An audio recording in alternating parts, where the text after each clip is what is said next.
Hello everyone. चलो शुरू करते हैं इस स्टोरी का एक नया एपिसोड। और तुम सब तुम्हारे कानों में ईयरफोन ज़रूर से लगा लेना, क्योंकि स्टोरी को अच्छी तरह समझने के लिए ईयरफोन ज़रूरी है। और चलो शुरू करते हैं एक नया सफ़र। कार्तिक और वीर की बात सुनकर विवेक कार्तिक को कहता है, कार्तिक तुमने ही तो कहा था कि हमें बहुत से लोगों ने लुटने की कोशिश की है। विवेक की बात सुनकर कार्तिक उसे कहता है, हाँ मास्टर, हमें बहुत से लोगों ने लुटने की कोशिश की है, पर इसे उनके कपड़े उतारने की बात का क्या संबंध है। कार्तिक और वीर अभी भी सोच में ही थे कि विवेक इन सब के कपड़े क्यों उतारना चाहता है, पर उन दोनों की तो कुछ समझ में ही नहीं आ रहा था। वह दोनों तो बस अब जा विवेक को ही घूरे जा रहे थे। उन दोनों की हरकत को देखकर विवेक समझ गया था कि इन दोनों की अब तक कुछ समझ में नहीं आया था, इसलिए ये दोनों मुझे इस तरह घूर रहे हैं। विवेक फिर उन दोनों को अपनी बात का मतलब समझाता है और कहता है, देखो अब तक हमें बहुत से लोगों ने लुटने की कोशिश की है, पर हमने उन्हें ऐसे ही छोड़ दिया, जिस वजह से हमें कोई भी लुटने के लिए आ जाता है, पर आज से ऐसा नहीं होगा। अब जो भी हमें लुटने के लिए आएगा हमें उसे ही लुट लेंगे, यहाँ तक कि उसके कपड़े भी हम लोग लुट लेंगे। विवेक की बात सुनकर तो कार्तिक और वीर के सिर में ही दर्द होने लगा था। तो यह इनके कपड़ों को लूटना चाहता है। इन दोनों ने कभी नहीं सोचा था कि विवेक के दिमाग में ये सब चल रहा है। वही विवेक की बात सुनकर तो उन सब लड़कों के पैरों के तले तो जमीन ही खिसक गई थी। वह लड़के तो मन ही मन में विवेक को गालियां दे रहे थे, सारा सामान तो लूट लिया, कम से कम ये कपड़े तो छोड़ दो, और वैसे भी इन कपड़ों को तुम क्या करोगे, तुम्हारे पास अपने कपड़े नहीं है क्या जो तुम हमारे कपड़ों को लूटने की सोच रहे हो। विवेक फिर उन सब स्टूडेंट की तरफ अपनी स्वॉर्ड को कर देता है और फिर गुस्से से चिल्लाते हुए कहता है, चलो अपने कपड़े निकालो। विवेक की बात को सुनकर वह सारे स्टूडेंट डर जाते हैं और फिर तुरंत अपने कपड़े निकालकर विवेक की तरफ फेंक देते हैं। अब वह सब सिर्फ एक कच्चे में खड़े थे, लेकिन उन सब स्टूडेंट के लीडर ने अभी भी अपने कपड़े नहीं उतारे थे। उन सभी स्टूडेंट का लीडर फिर हिम्मत करके आगे आता है और विवेक को कहता है, देखो मेरे चाचा नॉर्थ कुंफू एकेडमी में मास्टर है, और अगर तुम मेरे साथ यह सब करोगे तो तुम्हारे लिए अच्छा नहीं होगा। उन स्टूडेंट के लीडर की बात सुनकर विवेक उसे कहता है, तुम्हारे चाचा मास्टर है, ये तो तुम्हें मुझे पहले बताना चाहिए था। विवेक की बात सुनकर उस लड़के को लगता है कि विवेक उससे डर गया है और इसलिए अब इस तरह बात कर रहा। वह लड़का खुश हो ही रहा था कि तभी विवेक कहता है, तो ठीक है, तुम अपने सारे कपड़े उतार दो, तुम्हारा तो मैं कच्चा भी नहीं छोड़ूंगा। विवेक की बात सुनकर तो उस लड़के के तोते ही उड़ जाते हैं। वह तो सोच रहा था कि अपने चाचा की पोजीशन का फायदा उठाकर विवेक को डरा देगा, पर विवेक को डर तो छोड़ो, उल्टा उसी के इज्जत के पीछे पड़ गया। वह लड़का तो मन ही मन में रोए जा रहा था कि क्यों उसने विवेक को डराने की कोशिश की। वह अब सोच ही रहा था कि उसे क्या करना चाहिए, तभी विवेक उसकी तरफ एक अटैक करता है और उस लड़के के सारे कपड़े फट जाते हैं। वह लड़का अपने फटे हुए कपड़े देखकर अपने हाथों को अपने बदन पर रखकर अपनी इज्जत को बचाने लगता है और फिर वहां से चला जाता है। उन स्टूडेंट के जाते ही विवेक, कार्तिक और वीर भी वहां से जाने लगते हैं। वीर और कार्तिक विवेक की हरकत देखकर बहुत ज्यादा हैरान हो गए थे। तभी वीर चलते चलते ही विवेक को कहता है, तुमने उन सभी से उनके कपड़े तो ले लिए, पर तुम उनका क्या करोगे। वीर की बात सुनकर विवेक उसे कहता है, मैं उन कपड़ों का क्या करूंगा, इससे अच्छा तो हम उन कपड़ों को गरीबों में बांट देते हैं, ये ठीक रहेगा, उनसे गरीबों की मदद भी हो जाएगी। विवेक की बात सुनकर वीर भी हाँ में अपना सर हिला देता है और फिर कहता है, हाँ ये ठीक है, हम इन कपड़ों को गरीबों में बांट देंगे। वह तीनों कुछ ही देर में एक बड़े से गेट के सामने आ जाते हैं और फिर वीर उन दोनों को कहता है, हम केमिस्ट ग्रुप में आ चुके हैं। वीर फिर उस बड़े से गेट के पास जाता है और फिर अपने हाथ को झटकता है। हाथ को झटकते ही वीर की स्पेस रिंग में से एक कार्ड निकल कर आता है। वीर फिर उस कार्ड को उस गेट में एक होल के अंदर दे देता है। कार्ड जैसे ही हॉल में जाता है धरती हिलने लगती है और वह गेट अपने आप ही खुल जाता है। गेट के खुलते ही वह तीनों अंदर जाने लगते हैं। अंदर आने के बाद विवेक वीर को पूछता है, ये कैसा कार्ड था जिससे गेट एकदम खुल गया। विवेक की बात सुनकर वीर फिर विवेक को बताता है, यह एक स्पेशल कार्ड था, हम इस तरह के गेट को खोल सकते हैं। वीर विवेक को बताता है, दरअसल कुछ लोग इस गेट का इस्तेमाल करते हैं जिससे उनकी मर्जी के बिना कोई भी अंदर आ सके, और इसीलिए ये कार्ड बनाए जाते हैं। अगर कोई उनका खास होता है तो वह उन्हें ये कार्ड दे देते हैं। इस कार्ड की मदद से कोई भी इस गेट को खोल सकता है। विवेक, वीर की बात समझ जाता है, लेकिन फिर वह वीर से पूछता है, तो ये कार्ड तुम्हारे पास कैसे आया? विवेक की बात सुनकर वीर उसे बताता है, इस केमिस्ट ग्रुप के एल्डर का लड़का मेरा दोस्त है, उसी की वजह से मुझे ये कार्ड मिला है। वीर की बात सुनकर विवेक समझ जाता है कि वीर भले ही कमजोर हो पर उसके कनेक्शन फिर भी बहुत दूर तक है। वह तीनों फिर आगे एक रिसेप्शन पर जाते हैं और फिर वीर वहां खड़ी एक लड़की को कहता है, हमें एक कमरा बुक कराना है जहां हमें कोई भी तंग ना कर सके। वीर की बात सुनकर वह लड़की वीर को एक बुक देती है और कहती है, आप यहाँ पर अपने साइन कीजिए और फीस जमा करवा दीजिए, आपका कमरा बुक हो जाएगा। वीर फिर उस किताब पर साइन कर देता है और फीस जमा कर देता है, जिसके बाद वह लड़की उन्हें एक टोकन देती है और कहती है, आपका कमरा बुक हो चुका है, आप वहां पर जा सकते हो।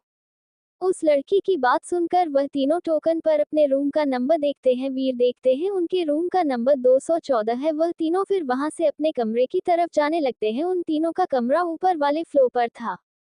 वह तीनों ऊपर वाले फ्लोर पर आने के बाद उस टोकन को अपने कमरे के गेट के सामने एक होल पर रख देते हैं, जिसके बाद उनके कमरे का गेट खुल जाता है।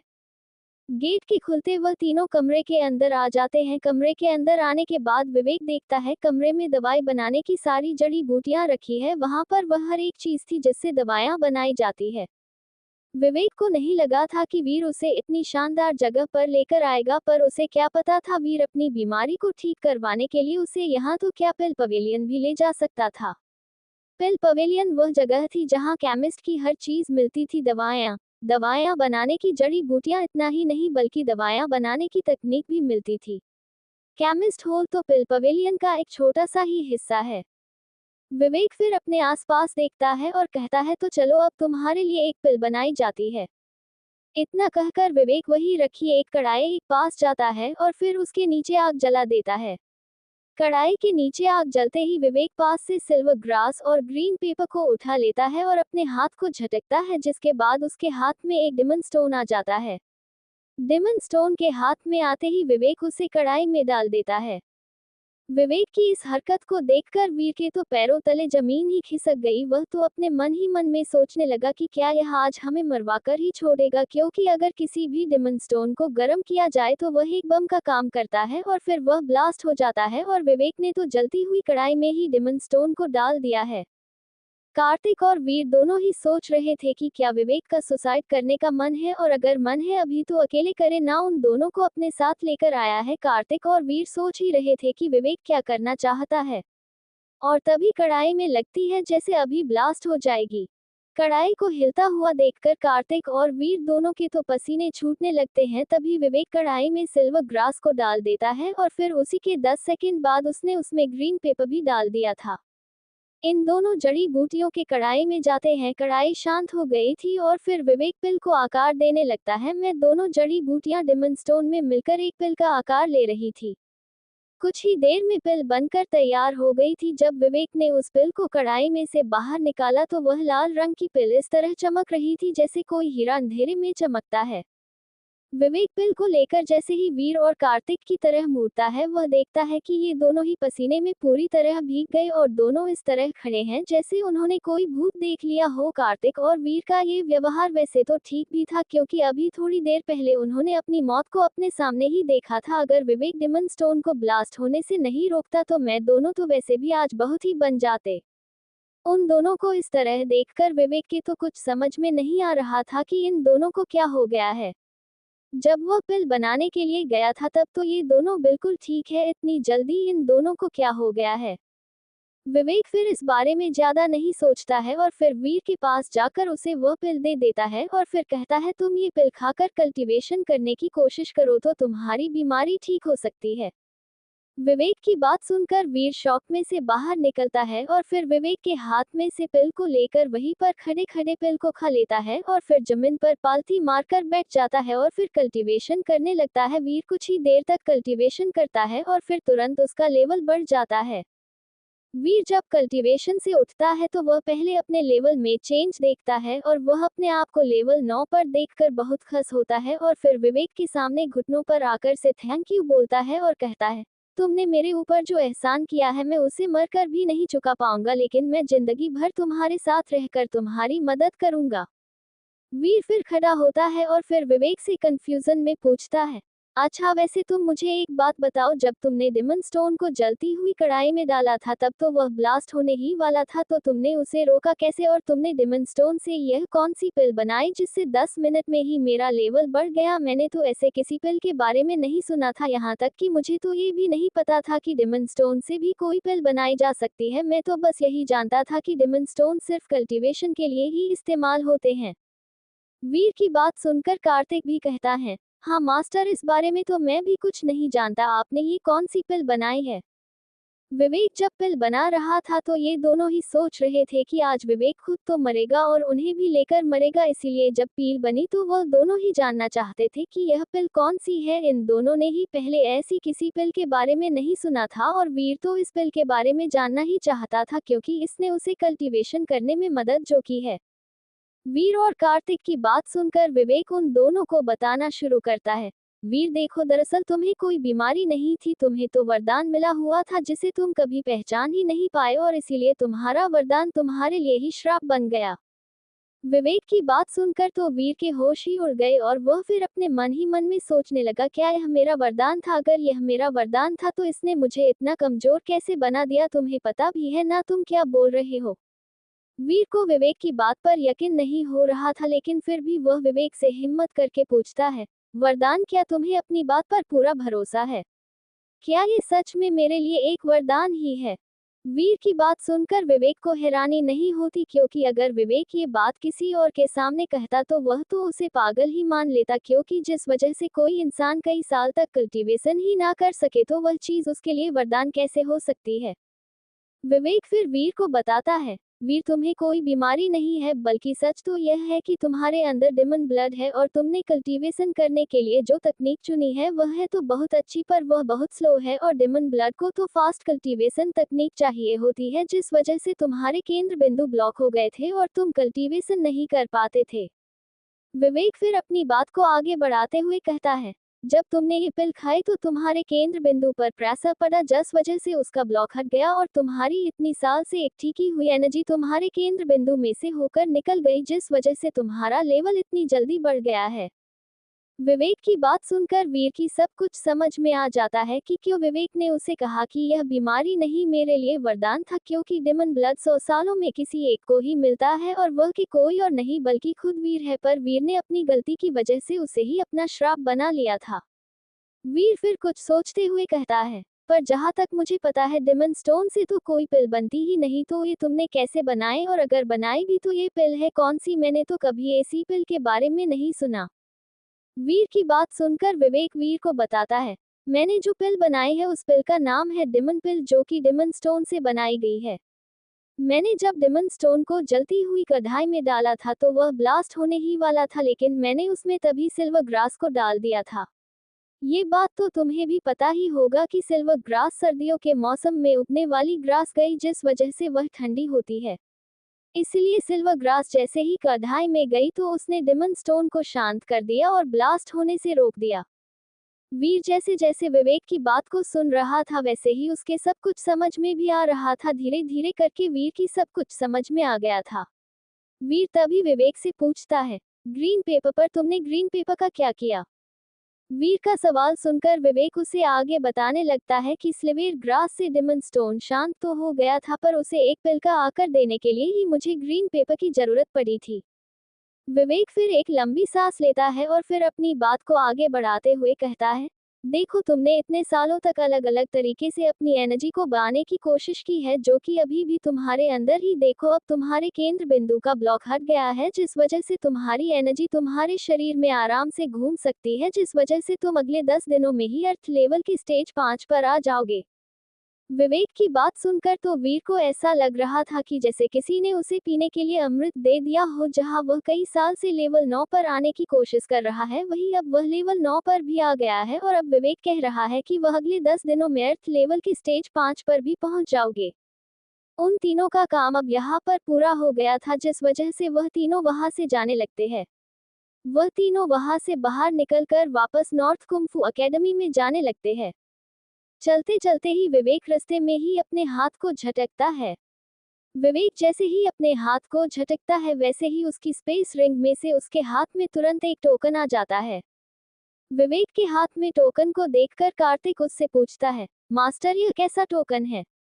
कार्तिक की बात सुनकर विवेक उससे बताता है, अच्छा ये तो वही टोकन है जो हमें मास्टर ने दिया था, उस वक्त तो मैंने देखा नहीं था ये क्या है, तो सोचा अभी क्यों ना देख लिया जाए। इतना कहकर विवेक देखता है कि यह टोकन किस चीज का है। टोकन देखने के बाद विवेक उन दोनों से कहता है, ये टोकन तो एनर्जी होल का है। एनर्जी होल एक तरह की वह शॉप गई जहां पर कल्टीवेशन करने के लिए एनर्जी की मात्रा बहुत ज्यादा होती है। विवेक की बात सुनकर वीर तभी विवेक को कहता है, अरे हाँ, और मास्टर ने मुझे जो बुक दी थी ना, वह भी तो एक कल्टीवेशन की तकनीक की बुक ही तो थी। वीर की बात सुनकर कार्तिक उन दोनों से कहता है, तो ठीक है, क्यों ना हम लोग एनर्जी होल में ही कल्टीवेशन करने के लिए जाए, और इसे तो वीर को भी फायदा होगा। वैसे भी वीर को तो अभी जिस चीज की सबसे ज्यादा जरूरत है वह चीज है कल्टीवेशन, तो हम वहां जाकर कल्टीवेशन करते हैं। कार्तिक की बात वीर और विवेक को भी सही लगती है, क्योंकि अपना लेवल तो विवेक को भी बढ़ाना था, जिस वजह से वह भी कहता है, हाँ कार्तिक ठीक ही कह रहा है, हम तीनों को अपनी कल्टीवेशन पर भी ध्यान देना चाहिए, तो चलो हम एनर्जी होल ही चलते हैं। इतना कहकर वह तीनों ही एनर्जी होल की तरफ ही जाने लगते हैं। एनर्जी हॉल में आने के बाद वह तीनों अपने टोकन को रिसेप्शन पर जमा करवा देते हैं और वहां पर एक कमरे को बुक करवा लेते हैं। कमरे को बुक करवाने के बाद वह तीनों अपने बुक करवाए कमरे में कल्टीवेशन के लिए चले जाते हैं। कमरे में आने के बाद वीर सबसे पहले अपने हाथ को झटकता है। हाथ को झटकते ही वीर की स्पेस रिंग में से उसके हाथ में एक किताब आ जाती है। ये वही किताब है जो उसे उसके मास्टर ने दी थी। मास्टर की किताब को हाथ में लेने के बाद वीर उसको खोल कर देखता है। किताब को पढ़ने के बाद वह विवेक और कार्तिक को बताता है, ये कल्टीवेशन तकनीक जो इस किताब में लिखी हुई है वह मास्टर ने खुद लिखी है, जो कि बहुत फायदेमंद है।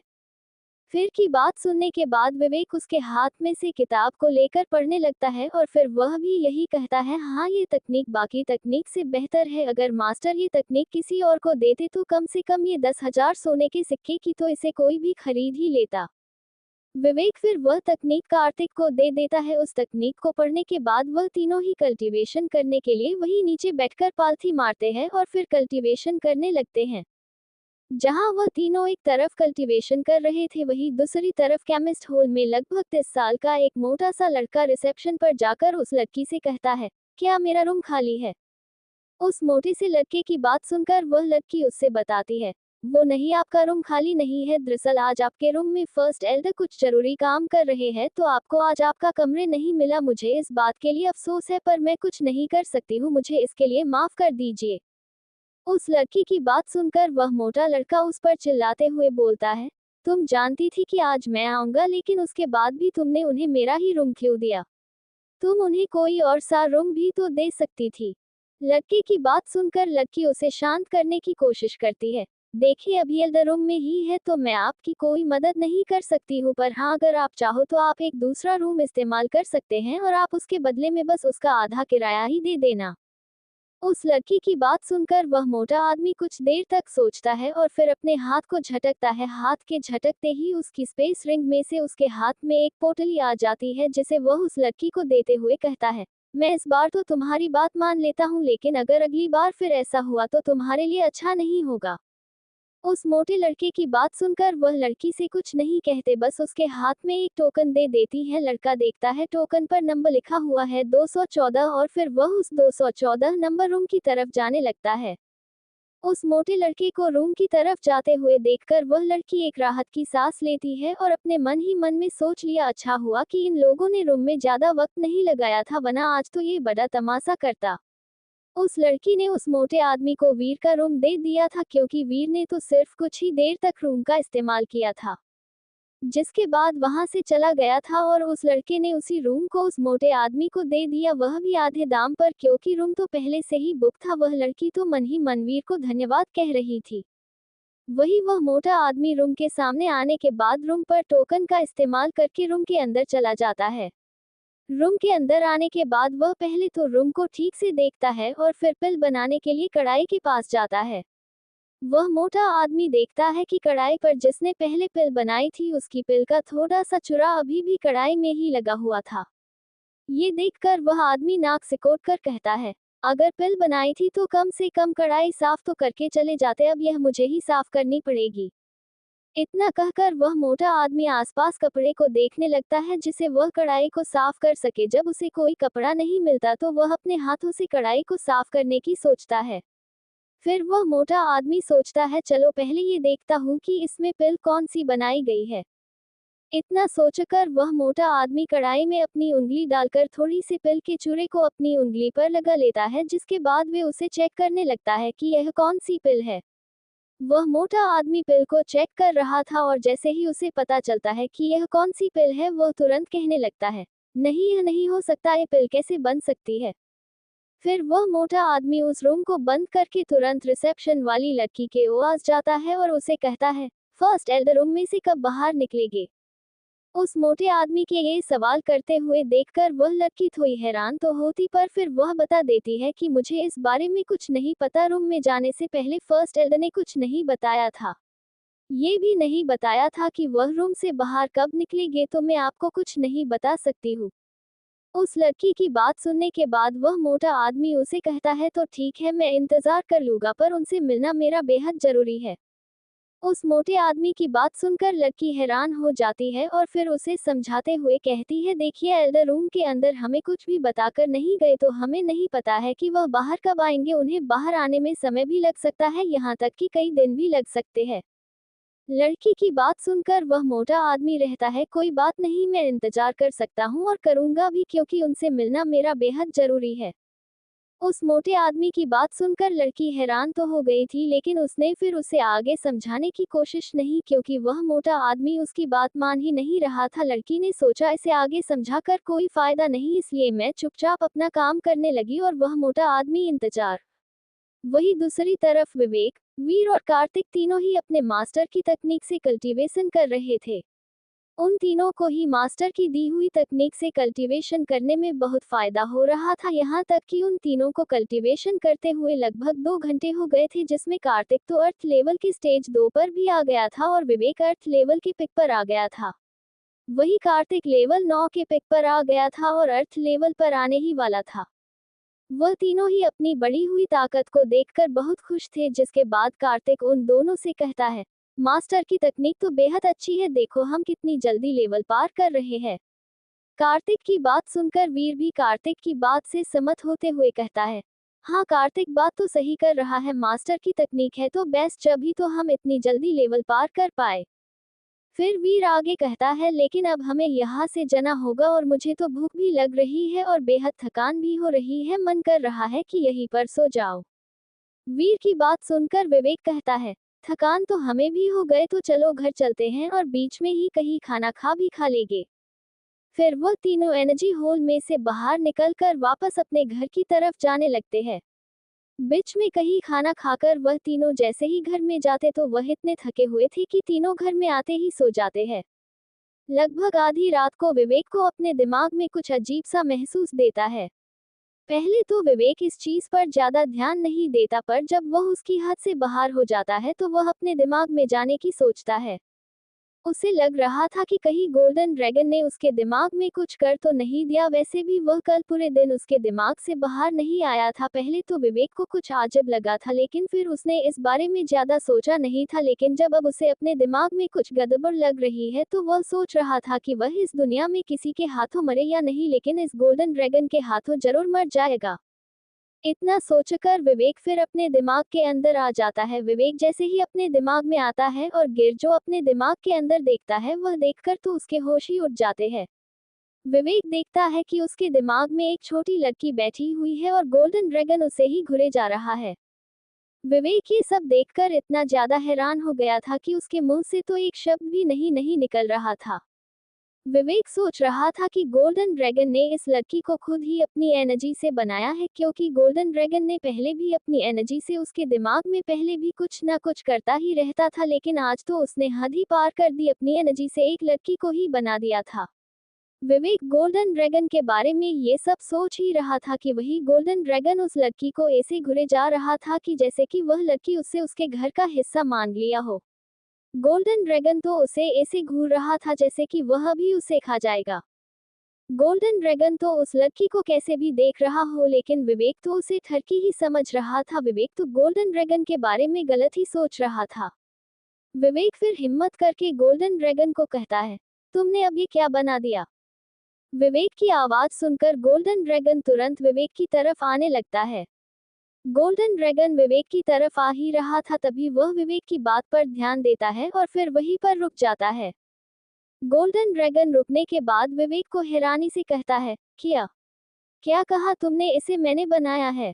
गोल्डन ड्रैगन समझ गया था कि विवेक उसके बारे में क्या सोच रहा था। गोल्डन ड्रैगन ने अपने मन ही मन में सोच रहा था कि मैं इसे क्यों बनाऊंगा, मेरा दिमाग खराब हो गया है क्या जो मैं इसे बनाऊंगा। गोल्डन ड्रैगन फिर विवेक की बात को समझते हुए कहता है, अरे इसे मैं क्यों बनाऊंगा, ये तो तुम्हारी वह बेकार सी किताब है जो इवोल्व स्टेज में थी, अब यह इवोल्व हो गई तो इसमें मैं क्या कर सकता हूँ। विवेक ने तो गोल्डन ड्रैगन की बात ठीक से सुनी भी नहीं थी और फिर विवेक ने उसे कहा, मुझे कोई बहाना नहीं सुनना है, तुम मुझे ये बताओ, एक मिनट अभी तुमने क्या कहा? गोल्डन ड्रैगन की बात सुनकर विवेक ने तो अपनी बात भी नहीं की थी, उसके शब्द तो उसके गले में ही रुक गए थे। विवेक फिर अपने आप को संभालता है और फिर गोल्डन ड्रैगन को कहता है, रुको, तुमने कहा कि यह किताब मेरे दिमाग की है जो कि इवोल्व स्टेज में थी। विवेक को अभी भी गोल्डन ड्रैगन की बात पर यकीन नहीं हो रहा था कि यह वही इमोर्टल वर्ल्ड की किताब है जो उसे इस दुनिया में लेकर आई थी, पर आज तो यह एक छोटी बच्ची के रूप में है। विवेक उस छोटी बच्ची को देखते हुए गोल्डन ड्रैगन को कहता है, वह सब तो ठीक है, पर यह कुछ बोल क्यों नहीं रही है, कहीं इसे कुछ हुआ है क्या?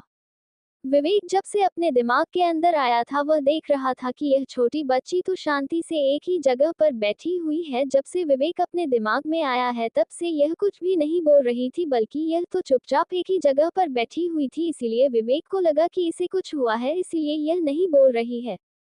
विवेक की बात सुनकर गोल्डन ड्रैगन उसे अजीब तरीके से देखता है।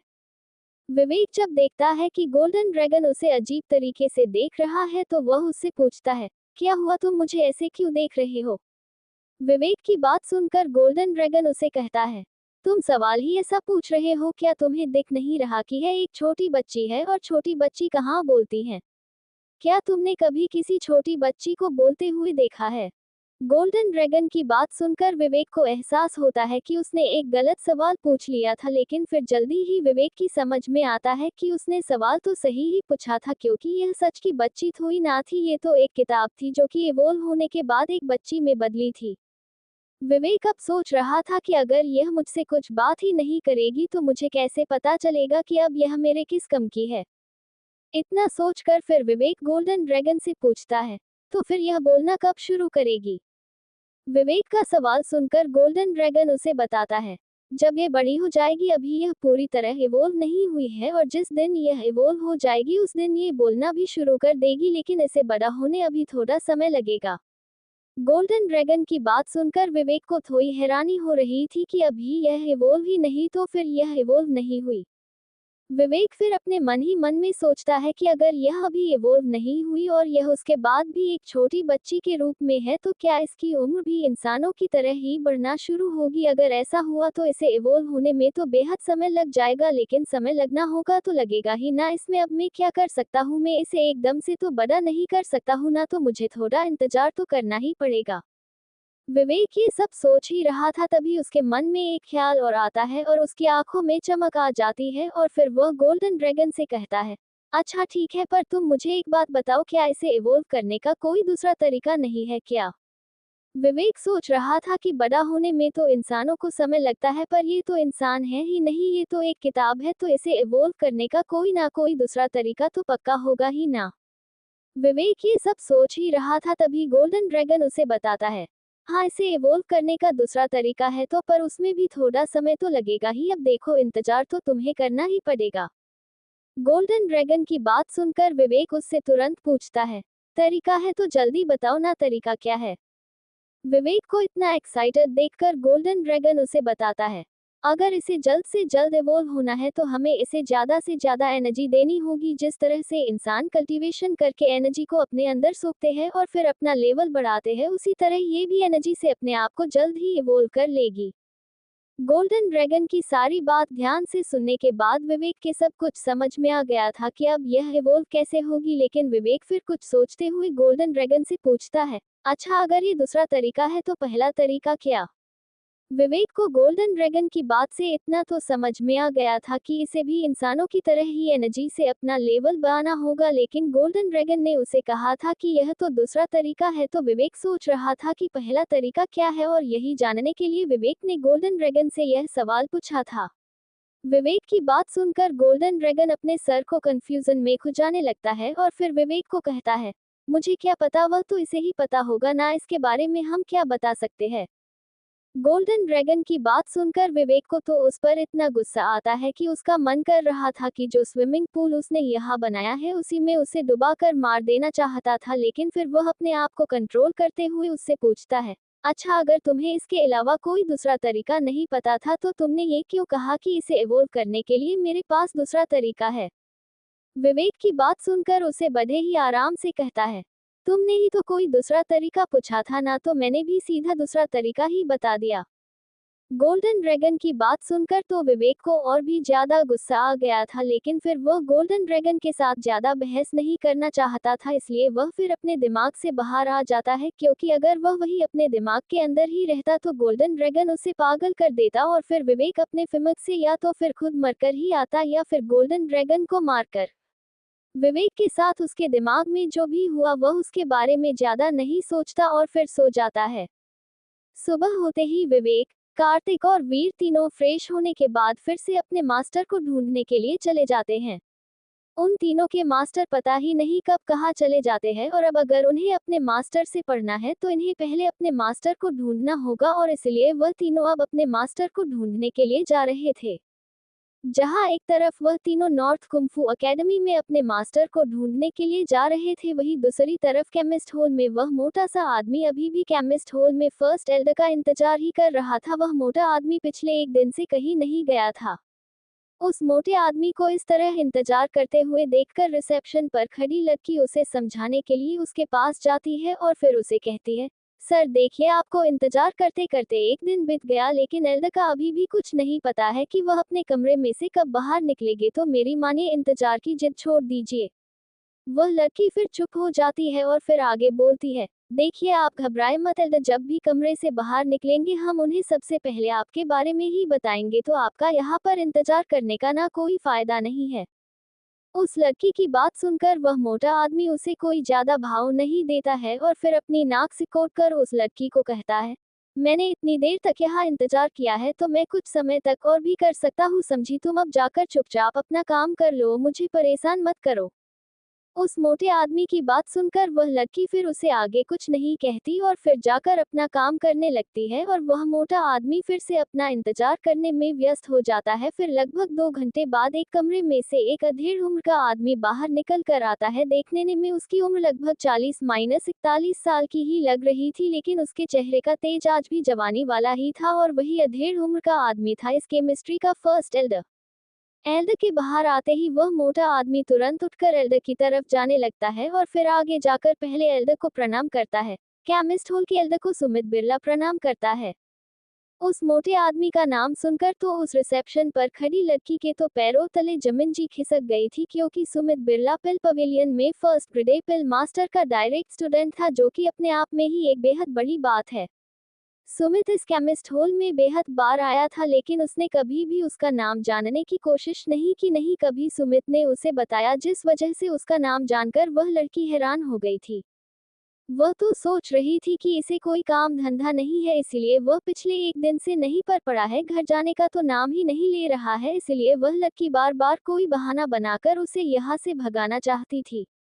वह लड़की सुमित को लेकर अभी भी बहुत हैरान थी, क्योंकि फर्स्ट एल्डर भले ही सुमित से उम्र और ओहदे दोनों में ही काफी बड़े थे, पर सुमित का ओहदा भी कोई कम नहीं था। वह लड़की बार बार बस यही सोच रही थी कि इसे एल्डर से ऐसा क्या काम पड़ गया कि यह पिछले एक दिन से एल्डर का यहीं पर इंतजार कर रहा है। सुमित बिरला का नाम सुनकर सिर्फ वह लड़की ही नहीं थी जो कि हैरान हो गई थी, हैरान तो खुद एल्डर भी थे कि सुमित उससे यह क्या बात करने के लिए आया है, लेकिन फिर एल्डर अपनी हैरानी को अपने चेहरे पर नहीं आने देते और फिर सुमित का प्रणाम ले लेते हैं। एल्डा फिर बिना वक्त खराब करे सुमित से सीधे मुद्दे की बात करते हैं। वैसे सुमित, ऐसा क्या हो गया कि जो तुम्हें मेरी याद आ गई, क्या कोई बड़ी बात है? एल्डा को सीधा मुद्दे की बात करते हुए देखकर सुमित भी सीरियस हो जाता है और फिर मुद्दे की बात पर आ जाते हैं। सुमित एल्डा से कहता है, चलिए आप मेरे साथ चलिए, मैं आपको कुछ दिखाना चाहता हूँ। इतना कहकर सुमित रूम नंबर 214 की तरफ जाने लगता है। सुमित को आगे जाते हुए देखकर एल्डा भी उसके के पीछे पीछे जाने लगते हैं। सुमित को इस तरह आगे जाते हुए देखकर एल्डा बेहद ज्यादा हैरान हो गए थे, क्योंकि सुमित ने उसे कुछ बताया तो था नहीं कि हम कहाँ जा रहे हैं, बस आगे आगे भागा जा रहा है। कम से कम मुझे बता तो दे कि बात क्या है। एल्डा वैसे भी बेहद थके हुए थे, क्योंकि वह पिछले एक दिन से रूम के अंदर एक पिल को बना रहे थे जिससे वह जल्द से जल्द किसी का भी लेवल बढ़ा सके, लेकिन ऐसी पील बेहद कम ही बन पाती है। इसलिए एल्डा को कमरे में इतना ज्यादा समय लग गया था, जिस वजह से वह बहुत ज्यादा थक गए थे। एल्डर तो सोच रहे थे कि अब सबसे पहले मैं आराम करूंगा, उसके बाद ही कोई दूसरा काम, लेकिन तभी अचानक से यह सुमित आ गया जो पता नहीं उन्हें कहाँ लेकर जा रहा था। एल्डर मन में सुमित को कोसने पर लगा हुआ था। वही सुमित अब एक कमरे के सामने आकर रुक गया था और फिर अपने पीछे आ रहे एल्डर को कहता है, एल्डर हम आ गए, हमें यही आना था। सुमित की बात सुनकर एल्डर थोड़े हैरान हो गए थे और वह फिर अपने मन ही मन में सोचने लगे, क्या हमें यही आना था? पर यहाँ क्या है, ये तो बस एक मामूली सा रूम है। हमारे केमिस्ट हॉल में ऐसे रूम के अंदर तो सिर्फ कोई बेसिक सी पील ही बनाई जाती है। मुझे तो लगा था कि हमारे केमिस्ट हॉल में कोई बेस्ट पिल मास्टर आया है जिससे मिलाने ले लिए यह मुझे यहाँ तक लाया है, पर ये तो मुझे इस मामूली से दरवाजे के सामने लेकर आ गया और अब कह रहा है कि हम आ गए। एल्डर को लग रहा था कि कहीं यह पागल पूगल तो नहीं हो गया है, या फिर वह उसके साथ मजाक तो नहीं कर रहा है। इसके हालत देखकर तो यही लगता है कि यह मेरे साथ मजाक कर रहा है, पर यह कौन सा टाइम है मजाक करने का? कम से कम ये तो देख लेते कि कोई आदमी अभी कितना थका हुआ है। मैं अभी अभी तो रूम से पिल बनाकर बाहर निकला हूँ और तुम अभी से मेरे साथ मजाक करने लगे, ये कोई अच्छी बात थोड़ी ना है। एल्डर सुमित के बारे में कुछ ना कुछ सोच ही रहे थे कि तभी सुमित उस टोकन से रूम का दरवाजा खोल देता है। ये देखकर तो अब एल्डर और भी ज्यादा हैरान हो गए थे, क्योंकि उन्हें तो लग रहा था कि इस कमरे में कोई पिल मास्टर है जो कि खुद को लो प्रोफाइल रखना चाहता है, क्योंकि ऐसे बहुत से मास्टर होते हैं जो लो प्रोफाइल रहना चाहते हैं। इसलिए एल्डर ने ये सब सोचा था, लेकिन यहाँ तो माजरा ही कुछ और निकला। ये रूम तो खुद सुमित ने ही बुक किया हुआ था। एल्डर सोच ही रहे थे कि आखिरकार हुआ क्या है, तभी सुमित रूम के अंदर चला जाता है और फिर अंदर से एल्डर को कहता है, एल्डर आए, अंदर आए ना, बाहर क्या कर रहे हो? सुमित की आवाज सुनकर मास्टर अपनी सपनों की दुनिया से बाहर आते हैं और फिर अंदर चले जाते हैं। मास्टर अंदर आकर देखते हैं कि रूम बहुत मामूली सा है, जिस तरह के बाकी सारे रूम होते हैं। रूम में कुछ भी खास नहीं है और रूम में आसपास पिल बनाने का सामान रखा है और रूम के अंदर उन दोनों के अलावा कोई तीसरा भी नहीं है, जिसे देखकर एल्डर के कुछ भी समझ में नहीं आता है। एल्डर तो इसी सोच में लग जाते हैं कि यह सुमित बिरला उन्हें यहाँ क्यों लाया, कहीं यह मुझसे कोई पिल तो नहीं बनवाना चाहता है? पर यह मुझसे कोई पिल क्यों बनवाना चाहेगा? ये तो खुद एक पिल मास्टर का स्टूडेंट है, यह उनसे भी तो कोई पिल बनवा सकता है। पर अगर यह मुझसे कोई पिल बनवाने नहीं आया है तो ये यहाँ आया क्यों है? एल्डर ने अपने दिमाग के सारे घोड़े दौड़ा कर देख लिए थे, पर उनके कुछ भी समझ में नहीं आ रहा कि सुमित उन्हें यहाँ लेकर क्यों आया है। एल्डर फिर यह जानने के लिए कि वह यहाँ क्यों आया है, उसके लिए सुमित से पूछते हैं, सुमित, क्या अब तुम मुझे बताओगे कि हम यहाँ क्या करने के लिए आए हो? एल्डर का सवाल सुन सुमित उन्हें जवाब देने की बजाय उनसे ही पूछने लगा, एल्डर, क्या आप डेमन पिल के बारे में जानते हो? एल्डर को सुमित के मुंह से उसकी बात को नजरअंदाज करके सुमित को दूसरा सवाल पूछते हुए देखकर मास्टर को बिल्कुल भी अच्छा नहीं लग रहा था, लेकिन फिर भी वह सुमित की बात का जवाब देते हैं। हाँ, मैं जानता हूँ डेमन पिल के बारे में, पर तुम ये सवाल क्यों पूछ रहे हो? कहीं तुम उसे बनाने की तो नहीं सोच रहे हो? अगर तुम उसे बनाने के बारे में सोच रहे हो तो मैं तुम्हें पहले ही बता देता हूँ कि इस पिल को बनाने में मैं तुम्हारी कोई मदद नहीं कर सकता हूँ, और मेरी मानो तो तुम ये पिल बना भी नहीं पाओगे। अरे तुम क्या, ये पिल तो तुम्हारे मास्टर भी नहीं बना पाएंगे, तो अच्छा यही होगा कि तुम इस पिल को बनाने के बारे में भूल जाओ। सुमित ने जब एल्डर से डेमन पिल के बारे में पूछा था तो एल्डर को लगा कि वह डेमन पिल को बनाना चाहता है, इसलिए उसने उसे पहले ही समझाना सही समझा कि वह उस पिल को बनाने में उसकी कोई मदद नहीं कर सकता है। एल्डर तो मन ही मन में यही भी सोच रहे थे कि कहीं यह पागल तो नहीं है जो यह इस तरह की पिल को बनाने के बारे में सोच रहा है, क्योंकि ऐसा तो कोई पागल ही सोच सकता है। वही एल्डर को गलतफहमी का शिकार होते हुए देखकर सुमित एल्डर को समझाने लगता है, नहीं एल्डर, मैं डिमन पिल को बनाने में आपकी मदद नहीं चाहता, बल्कि मैं तो डिमन पिल बनाना ही नहीं चाहता हूँ, आप गलत समझ रहे। सुमित की बात को सुनकर एल्डर और भी ज्यादा कंफ्यूज हो जाते हैं और फिर अपने मन ही मन में सोचने लगते हैं, अगर तुम डिमन पिल को बनाने की सोच ही नहीं रहे हो तो भाई पहले मुझे ये बता कि तो फिर तू डिमन पिल के बारे में पूछ क्यों रहा था? सुबह से पागल बनाने के लिए कोई और नहीं मिला क्या जो मेरे पीछे पड़ गया? अरे ये कौन सा तरीका है मजाक करने का? कम से कम मजाक तो डंका कर, जब से रूम से बाहर आया हूँ तभी से पीछे ही पड़ गया, कह रहा है कि कुछ दिखाना है दिखाना है। अरे अगर कुछ दिखाना ही है तो दिखा क्यों नहीं? यह फालतू के सवाल क्यों पूछ रहा है? एल्डर को अब सुमित पर हद से ज्यादा गुस्सा आ रहा था, क्योंकि वह रूम से निकलने के बाद सबसे पहले आराम करना चाहता था, पर ये तो हाथ धोकर उसके पीछे ही पड़ गया। बोल रहा था कि कुछ दिखाना है पर कुछ दिखा नहीं रहा था और ऊपर से बेकार के सवाल पूछे जा रहा था। एल्डर फिर अपने गुस्से को अपने काबू में करके सुमित से पूछते हैं, अगर तुम डिमन पिल बनाना नहीं चाहते हो तो उसके बारे में पूछ क्यों रहे? एल्डर की बात सुनकर सुमित बड़ी आराम से बोलता है, क्योंकि मैंने एक पिल का चूरा देखा था और जब मैंने उसे चेक किया तो मुझे लगा कि वह चूरा डिमन पिल का ही होगा और इसी चीज को कंफर्म करने के लिए मैंने आपको बुलाया है। सुमित की बात सुनकर तो एल्डर को अब पर यकीन हो जाता है कि यह सामने वाला सच में उसके साथ मजाक ही कर रहा, क्योंकि यह जिस पिल के बारे में बात कर रहा है उस पिल का तो चूरा भी बहुत कीमती होता है, उसे कोई ऐसे ही थोड़ी ना छोड़ेगा। चलो छोड़ने की बात तो छोड़ो, अगर किसी को डिमन पिल बनानी ही थी तो वह कम से कम कोई बढ़िया सा रूम तो ले लेता, इस बेकार से रूम में कोई डिमन पिल जैसी कीमती पिल थोड़ी ना बनाए। सुमित का ये बेकार सा मजाक सुनकर एल्डर को बिल्कुल भी अच्छा नहीं लगता है और फिर वह सुमित को डांटते हुए कहते हैं, सुमित देखो, मैं जानता हूँ कि तुम बहुत होनहार हो, पर तुम्हें इस तरह के मजाक नहीं करने चाहिए, ये तुम्हारी रेपुटेशन को बिगाड़ सकती है। देखो इस बार तो मैं तुम्हें माफ कर देता हूँ, पर अगली बार कोई ऐसी गलती मत करना, समझे तुम? सुमित एल्डर के मुंह से डांट सुनकर थोड़ा उदास हो जाता है, क्योंकि उसने तो शाबाशी का काम किया था, उसने थोड़ी तो डिमन पिल को पहचाना था, पर एल्डर तो उसे बिना पिल को चेक करे ही डांट रहे थे। सुमित फिर अपने आप को हिम्मत देकर एल्डर को कहता है, एल्डर आप एक बार चेक तो कर लीजिए, आप यहीं रुकिए, मैं कढ़ाई को यहीं पर लेकर आता हूँ। सुमित को अपनी बात पर अभी भी अड़ा हुआ देखकर एल्डर और भी ज्यादा गुस्सा हो जाते हैं और अब उसे सबक सिखाने की सोच लेते हैं और फिर अपने मन ही मन में कहते हैं, आज तो इसकी खैर नहीं है, यह एक पिक मास्टर का स्टूडेंट है तो क्या इस तरह के मजाक थोड़ी ना कर सकते हैं। जब मैंने इसे एक बार समझा दिया कि इस तरह के मजाक करना अच्छी बात नहीं होती है, तो यह उसके बावजूद भी अपनी गलती को मानने की बजाय उल्टा एक बार और मजाक कर रहा है। सुमित की हरकत से एल्डर का गुस्सा तो सातवें आसमान तक पहुंच गया था, अब तो वह सुमित को सबक सिखाने की सोच रहे थे। उन्होंने सोच लिया था कि कुछ भी हो जाए पर सुमित को बिना सबक सिखाए तो वह यहाँ से जाने नहीं देंगे। एल्डर सुमित के बारे ये सब सोच ही रहे थे, तभी सुमित उस कढ़ाई को लेकर एल्डर के पास आ गया था। सुमित ने कढ़ाई के पास अपनी एनर्जी से एक शील्ड बना रखी थी, जिससे उसके अंदर के चूरे को कोई नुकसान ना हो। सुमित फिर कढ़ाई पर से शील्ड को हटाता है और फिर एल्डर को देते हुए कहता है, एल्डर ये लीजिए, अब आप ही चेक करके बताइए कि इसके अंदर कौन सी पिल का चूरा है।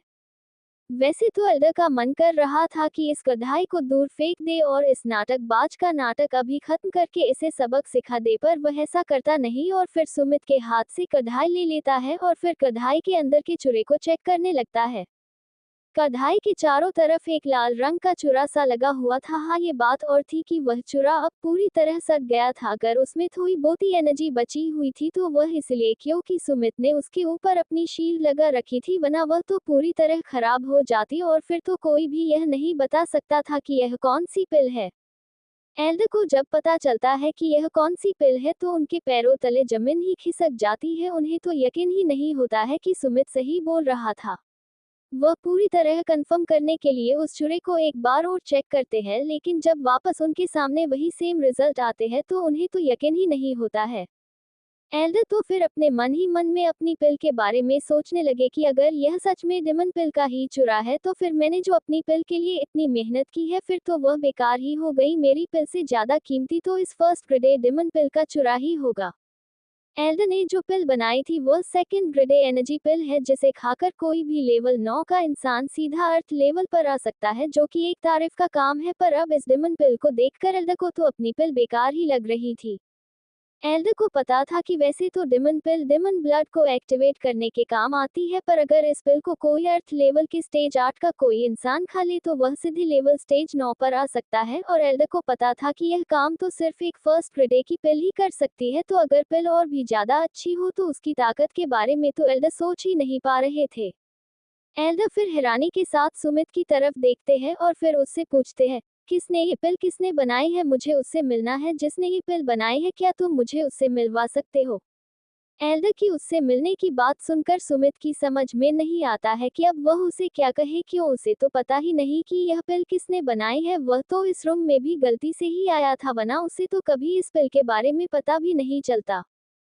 सुमित फिर अपने सिर को खुजाते हुए एल्डर को कहता है, वो एल्डर वो मैं नहीं जानता हूँ कि यह पिल किसने बनाए। असल में बात तो यह है कि जब मैं इस केमिस्ट हॉल में आया तो तब मुझे मेरा वह रूम नहीं मिला जिसमें मैं यहाँ हर बार आता था। और फिर ऐसे ही करते करते सुमित ने उसे शुरू से लेकर आखिर तक उसे पूरी बात बता दी।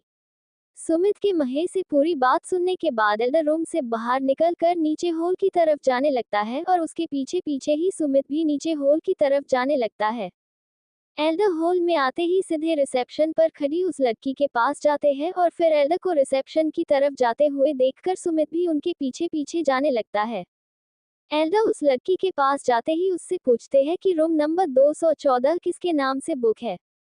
एल्डर को इस तरह से अचानक से सवाल पूछते हुए देखकर वह लड़की थोड़ी डर जाती है, लेकिन फिर खुद को संभालते हुए कहती है, रूम नंबर 214 तो सुमित बिरला के नाम है। एल्डर के अचानक से सवाल पूछने पर लड़की थोड़ी डर गई थी, इसलिए उसने सीधे सीधे सुमित बिरला का नाम ले दिया क्योंकि रूम तो उसी के नाम से बुक है। उस लड़की की बात सुनकर एल्डर पहले सुमित को घूरते हैं और फिर से उस लड़की की तरफ देखते हुए बोलते हैं, अरे इसे तो छोड़ो, इससे पहले ये रूम किसके नाम से बुक था? एल्डर की बात सुनकर लड़की थोड़ी हैरान तो होती है क्योंकि सुमित भले ही उनके जितना ज्यादा मशहूर नहीं है पर वह कोई छोटी हस्ती भी नहीं है। इसी मास्टर कह रहे हैं अरे छोड़ो उसे, लेकिन फिर वह लड़की अपनी हैरानी को छुपाते हुए एक किताब में चेक करने लगती है। विधान में चेक करने के बाद लड़की एल्डर की तरफ देखकर बोलती है, सुमित सर से पहले तो ये रूम वीर प्रताप नाम के किसी लड़के के नाम से बुक है। उस लड़की की बात को सुनकर एल्डर और सुमित दोनों ही सोचने लगते हैं कि यह वीर प्रताप कौन है। सुमित कुछ सोचकर एल्डर से कहता है, इस नाम का तो पिल पवेलियन में कोई भी मास्टर नहीं है। और वही एल्डर भी सुमित की बात सुनने के बाद उसे कहते हैं, इस नाम के पिल मास्टर को तो मैं भी नहीं जानता। अरे जानता क्या, मुझे तो ये भी नहीं पता था कि वीर प्रताप नाम का कोई पिल मास्टर था भी। एल्डर की बात सुनकर तो सुमित भी सोच में पड़ जाता है क्योंकि इस नाम के किसी पिल मास्टर को तो वह भी नहीं जानता था। एल्डर और सुमित इन दोनों का ही देश में बहुत नाम था और अपने इसी नाम के दम पे ये दोनों बहुत से लोगों से मिलते ही रहते थे, लेकिन वीर प्रताप नाम का कोई पिल मास्टर इन्हें आज तक नहीं मिला था। सुमित के मन में तभी एक ख्याल आता है और वह फिर एक बार गहरी सोच में पड़ जाता है। सुमित सोच रहा था कि मैंने ये नाम पहले भी कहीं सुना है, पर याद नहीं आ रहा कि मैंने ये नाम कहाँ सुना था।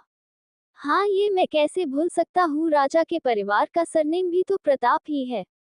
एल्डर सोच ही रहे थे कि यह नाम उसने कहाँ सुना है, तभी उसे सुमित की आवाज आती है, हाँ यही हो सकता है, पर यह मुझे पहले क्यों समझ में नहीं आया। सुमित की बात सुनकर एल्डर उससे हैरानी से पूछते हैं, अरे क्या हुआ, तुम्हारी क्या समझ में आ गया, जरा मुझे भी तो बताओ, मैं भी समझना चाहता हूँ, जो तुम्हारी समझ में आ गया मेरी नहीं। एल्डर की बात सुनकर सुमित अपनी धुन से बाहर आता है और फिर एल्डर को बताता है, एल्डर देखिए, हमारे देश के राजा के परिवार का सरनेम भी तो प्रताप ही है। सुमित की बात सुनकर एल्डर पहले तो कुछ सोचते हैं और फिर सुमित को कहते हैं, तो इससे क्या होता है, एक ही देश में एक ही सरनेम के बहुत से लोग होते हैं, जहां तक मुझे पता है राजा के परिवार में कोई भी पिल मास्टर नहीं है, तो यह वीर प्रताप राजा के परिवार का तो हो ही नहीं सकता। समझे तुम? एल्डर भले ही बाहर की चीजों में ज्यादा ध्यान ना देते हो, लेकिन उन्हें अपने आसपास की जानकारी तो रहती ही थी और एल्डर को ये भी पता था कि राजा के परिवार में कोई पिल मास्टर है ही नहीं। पर एल्डर सुमित की बात सुनकर हैरान थे क्योंकि इतना तो हर कोई जानता था कि राजा के परिवार में कोई भी पिल मास्टर नहीं है, तो ये बात इस सुमित को क्यों नहीं पता है। एल्डर ये सोच ही रहे थे कि तभी सुमित उन्हें कहता है, हाँ मुझे पता है कि राजा के परिवार में कोई पिल मास्टर नहीं है, पर मैं तो ये कहना चाहता हूँ कि राजा का इकलौता बेटा जिसका नाम भी तो वीर प्रताप ही है और उसे एक बीमारी है जिसकी वजह से वह कल्टीवेशन ही नहीं कर पाता है। अब क्या पता कि वीर प्रताप उस पिल मास्टर को अपने साथ यहाँ इसलिए लेकर आया हो ताकि वह अपनी बीमारी ठीक करा सके, और उसी बिच पिल मास्टर ने अपने लिए भी डिमन पिल बना ली होगी। सुमित की बात एल्डर को कुछ कुछ सही भी लग रही थी, क्योंकि कि कुछ भी हो सुमित बात तो सही कर रहा था। ऐसा हो भी सकता था क्योंकि यह बात तो एल्डर भी जानते थे कि वीर प्रताप कल्टीवेशन नहीं कर सकता है, और इसलिए एल्डर और सुमित की बातों पर भरोसा होने लगा था। एल्डर फिर कुछ सोचते हैं और फिर उस लड़की के पास जाकर उसे पूछते हैं, क्या वीर प्रताप के साथ कोई मास्टर भी आए थे? एल्डर का सवाल सुनने के बाद लड़की कुछ सोचती है और फिर एल्डर को कहती है, नहीं, वीर प्रताप के साथ कोई मास्टर तो नहीं आए थे, पर हाँ उनके साथ दो लड़के जरूर आए थे जो कि लगभग उन्हीं की उम्र के लग रहे थे। उस लड़की की बात सुनकर तो एल्डर और सुमित दोनों के तो पैरों तले जमीन ही खिसक गई थी, क्योंकि वह दोनों ही जानते थे कि वीर प्रताप की उम्र लगभग 21-22 साल ही है, और फिर उन्हीं के उम्र का कोई यह पिल बना दे तो यह कोई छोटी बात नहीं। एल्डर सोच रहे थे कि इतना ज्यादा टैलेंटेड पिल मास्टर उनके देश में तो नहीं है, कहीं वह किसी दूसरे देश से तो नहीं आया है, और फिर यही बात सुमित भी सोच रहा था। सुमित फिर अपनी इसी सोच के साथ कहता है, कहीं जो वीर प्रताप के साथ आया था वो पिल सिटी से तो नहीं आया है? सुमित की यह बात सुनकर एल्डर उसे कहते हैं, नहीं नहीं, ऐसा नहीं हो सकता, कोई पीली सिटी से यहाँ क्यों आएगा, वह कोई दूसरे देश का होगा। पिल सिटी भी एक देश ही था, पर उस देश में सिर्फ पिल मास्टर पाए जाते थे, और उस देश का तो बच्चा भी दूसरे देशों के बड़े बड़े पिल मास्टर के बराबर होते हैं, और इसलिए सुमित के मन में ये ख्याल आया था कि कहीं वह पिल सिटी से तो नहीं आया है। पर एल्डर की बात सुनकर उसे पता चला कि वह गलत सोच रहा था, क्योंकि पिल सिटी से कोई उनके देश में क्यों आएंगे, उनके देश में उन्हें क्या मिलेगा। एल्डर फिर सुमित को कहते हैं, सुमित, मैं कल सुबह को राजा से मिलने के लिए महल में जाऊंगा, क्या तुम मेरे साथ जाना चाहते हो? एल्डर के ऑफर के बारे में जानकर सुमित बिना कुछ सोचे समझे तुरंत बोल देता है, हाँ हाँ, क्यों नहीं, मैं बिल्कुल चलूंगा, मुझे क्या प्रॉब्लम होगी जाने में। सुमित की बात सुनकर एल्डर मुस्कुराते हैं, मानो उन्हें पहले ही पता था कि सुमित हाँ ही करेगा। एल्डर फिर उस लड़की के पास जाते हैं और उसे कहते हैं, अगर वीर प्रताप और उसके दोस्त वापस केमिस्ट हॉल में आए तो उन्हें यहाँ का वीआईपी रूम दे देना और मुझे तुरंत इन्फॉर्म कर देना। एल्डर की बात सुनकर लड़की को हैरानी तो बहुत होती है, पर उसके पास सवाल पूछने का अधिकार नहीं था, इसीलिए वे हाँ कहकर अपना सिर हिला देती हैं और फिर अपने काम पर लग जाती है। और फिर जब केमिस्ट हॉल में एल्डर का कोई काम नहीं बचता है तो वह भी केमिस्ट हॉल से बाहर चले जाते हैं। वैसे पहले तो एल्डर ने सोचा था कि पिल बनाने के बाद वह कम से कम 2 दिन तक तो आराम करेगी, क्योंकि कोई भी पिल बनाने के लिए दिमाग का शांत होना बेहद जरूरी होता है। पर एल्डर जब से पिल बनाकर रूम से बाहर निकले हैं तब से उन्हें आराम करने का मौका ही नहीं मिला, और अब उनमें आराम करने की इच्छा भी नहीं बची है। मैं तो अब बस जल्द से जल्द राजा के महल में जाना चाहते हैं, उस पिल मास्टर के बारे में जानने के लिए जिसने डिमन पिल बनाई है। एल्डर और सुमित दोनों आपस में बात करते हुए केमिस्ट हॉल से चले जाते हैं। जहां एक तरफ एल्डर और सुमित दोनों बातें करते हुए एल्डर के घर की तरफ जा रहे थे, वहीं दूसरी तरफ विवेक, वीर और कार्तिक ये तीनों ही अपने मास्टर को ढूंढ रहे थे। लगभग 1 घंटे तक मास्टर को ढूंढने के बाद वह एक सराय में पहुंच जाते हैं, जहां उन्हें अपने मास्टर मिलते हैं, जो कि सराय में बैठकर आराम से दारू का मजा ले रहे हैं। मास्टर को इस तरह देखकर उन तीनों को ही अपने ऊपर परम आने लगती है कि उन्होंने किस बंदे को अपना मास्टर बना लिया। जहां बाकी सारे मास्टर अपने स्टूडेंट को कुछ ना कुछ सिखाने पर लगे हुए हैं, वहीं उनके मास्टर को उन्हें ही ढूंढना पड़ रहा है, और मिले भी तो वह कहां पर, इस सराय में, वह भी दारू पीते हुए। अपनी गलत पर अफसोस कर कर वह तीनों मास्टर के पास जाते हैं। मास्टर के पास जाने के बाद वीर मास्टर को कहता है, मास्टर, क्या आप हमें कुछ सिखाओगे? नहीं, सारे मास्टर अपने स्टूडेंट को कुछ ना कुछ सिखा ही रहे हैं, बस एक आप ही है जो हमें कुछ नहीं सिखा रहे हो। वीर की बात सुनकर मास्टर कुछ सोचते हैं, जैसे कि कोई बहाना सोच रहे हो, और फिर वीर को कहते हैं, मैंने तुम्हें जो तकनीक और टोकन दिए थे, क्या तुमने उनसे अपनी प्रैक्टिस की है या तुम सारा दिन मस्ती ही करते रहे? मास्टर की बातें सुनकर वह तीनों ही हैरान हो गई थी, क्योंकि मास्टर को तो सारे दिन मस्ती करते रहते हैं और अब सुना उन्हें रहे हैं। फिर भी वीर अपने गुस्से को छुपाता है और फिर मास्टर से कहता है, जी मास्टर, हमने प्रैक्टिस कर लिए और हमारे लेवल भी अब बढ़ गए हैं। वीर की बात सुनकर मास्टर उन तीनों के लेवल चेक करने लगते हैं और फिर कहते हैं, वीर, तुम मेरे सबसे होनहार स्टूडेंट हो, ऐसे तो तुम इतनी जल्दी अर्थ लेवल की स्टेज 2 पर आ गए हो। मास्टर फिर अपनी बात को आगे बढ़ाते हुए कहते हैं, कार्तिक तुम्हें ज्यादा से ज्यादा मेहनत करने की जरूरत है क्योंकि तुम अभी भी अर्थ लेवल पर नहीं आए हो और 2 दिन बाद तुम्हें स्प्रिट माउंटेन पर जाना है जहां सिर्फ अर्थ लेवल वाले स्टूडेंट ही जा सकते हैं। स्प्रिट माउंटेन का नाम सुनकर उन तीनों के ही आंखों में चमक आ जाती है, जो कि वह तीनों ही जानते थे कि स्प्रिट माउंटेन क्या होता है। स्प्रिट माउंटेन के अंदर नए आए स्टूडेंट को छोड़ दिया जाता है, जिसके बाद उन्हें अपने अंदर की स्प्रिट को जगाना होता है, जिससे वह और भी ज्यादा ताकतवर हो जाते हैं। जिसके अंदर की स्प्रिट जितनी ज्यादा ताकतवर होती है वह भी उतना ही ज्यादा ताकतवर होता है। मास्टर फिर उन तीनों को फिर एक बार और एनर्जी होल का टोकन देते हैं और कहते हैं, तुम्हें एक बार और एनर्जी होल में जाकर कल्टीवेशन की प्रैक्टिस करनी चाहिए और अपने लेवल को भी बढ़ाना चाहिए। मास्टर की बात सुनकर बैठी हुई हाँ में अपना सिर हिला देते हैं और फिर कहते हैं, जी मास्टर। मास्टर फिर वहां से जाने लगते हैं और फिर जाने से पहले रुकते हैं और वीर को कहते हैं, वीर यहाँ से जाने से पहले एक बार मेरा बिल भी दे देना, ठीक है ना। और इतना कहकर मास्टर वहां से चले जाते हैं। वीर एक बार और बिल की बात सुनकर डर जाता है क्योंकि मास्टर के चक्कर में वह एक बार पहले भी फंस गया था। और तभी सराय का वेटर वीर के पास बिल लेकर आता है, जिसे देखकर वीर का तो सिर ही चकराने लगता है क्योंकि इस बार बिल 9,000 सोने के सिक्का का था। वीर तो यही सोच रहा था कि वह जब भी मास्टर के चक्कर में पड़ता है कंगाल होने की कगार पर आ जाता है। मास्टर उससे हर बार ही लूट लेते हैं, लेकिन अब वीर कुछ भी नहीं कर सकता था और फिर बिल जमा करके सराय से बाहर आ जाता है और वीर के पीछे पीछे ही विवेक और कार्तिक भी सराय से बाहर आ जाते हैं। वीर के हालात देखकर वह दोनों इतना तो समझ ही गए थे कि वह दोनों मास्टर से जितना ज्यादा दूर रहेंगे उतना ही सेफ रहेंगे, क्योंकि उन दोनों ने ही वीर के हालात देख लिए थे। विवेक, वीर और कार्तिक फिर वह तीनों ही एनर्जी होल की तरफ जाने लगते हैं क्योंकि अब मास्टर ने उन्हें कहा था कि 2 दिन में उन सभी को स्प्रिट माउंटेन पर अपनी स्प्रिट जगाने के लिए जाना है, जिसके लिए उन्हें कम से कम अर्थ लेवल का तो होना ही होगा क्योंकि स्प्रिट माउंटेन पर बहुत ज्यादा खतरा है और अगर वहां कोई कम लेवल का स्टूडेंट जाता है तो वह मर भी सकता है। वैसे मर तो वहां कोई अर्थ लेवल का स्टूडेंट भी सकता है, पर उसके चांस थोड़े कम होते हैं। वीर तो पहले से ही अर्थ लेवल के स्टेज 2 पर है और विवेक अर्थ लेवल के पिक पर है, और अगर किसी को कल्टीवेशन करने की जरूरत है तो वह सिर्फ कार्तिक है क्योंकि उसका ही तो लेवल उन सबसे कम है और अर्थ लेवल से भी कम है।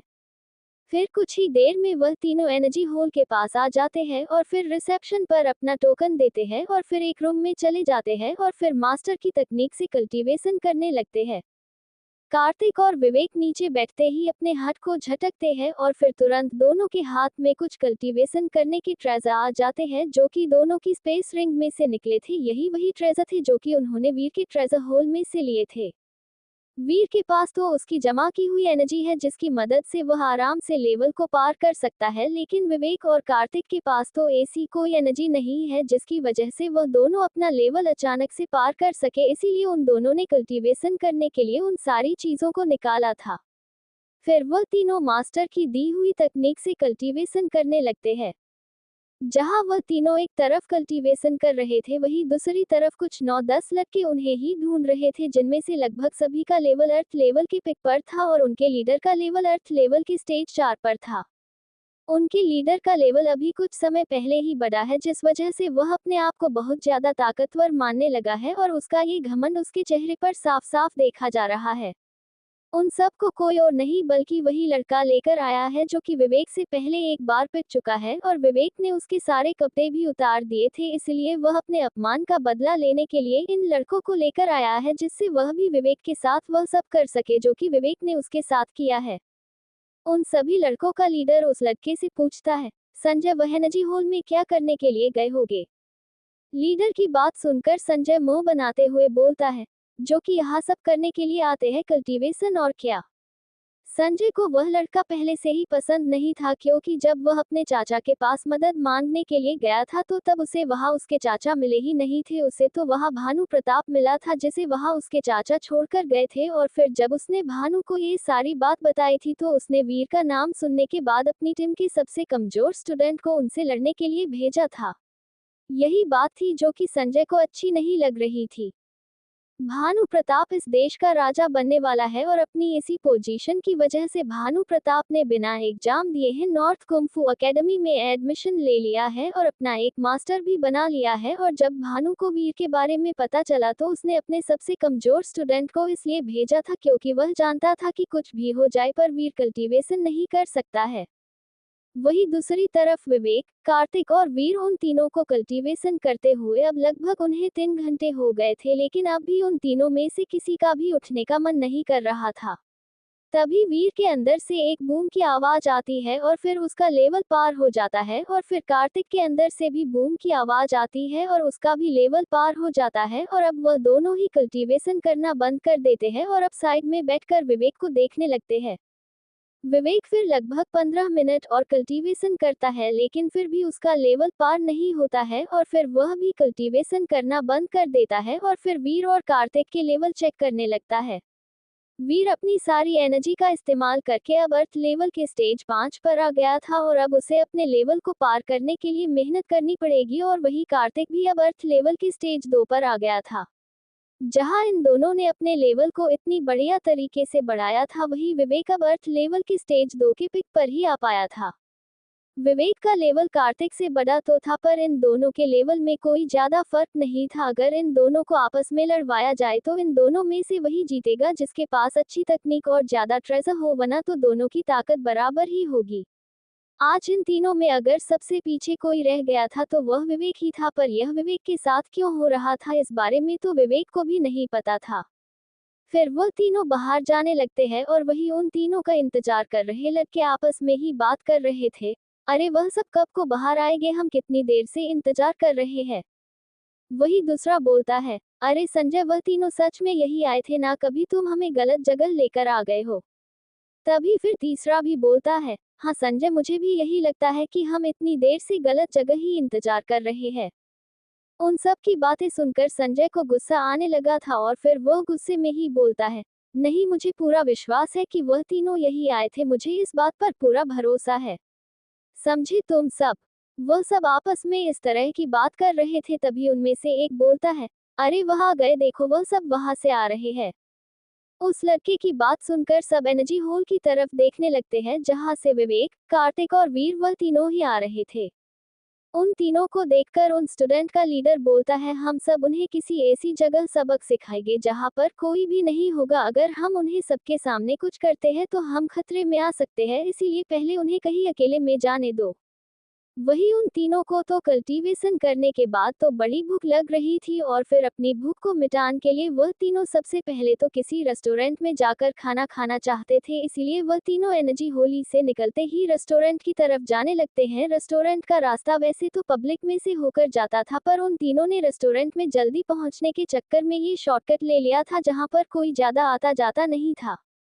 उन्हें इस तरह शॉर्टकट लेते हुए देखकर उन सभी स्टूडेंट को लगा उन्होंने हमारा ही काम आसान कर दिया।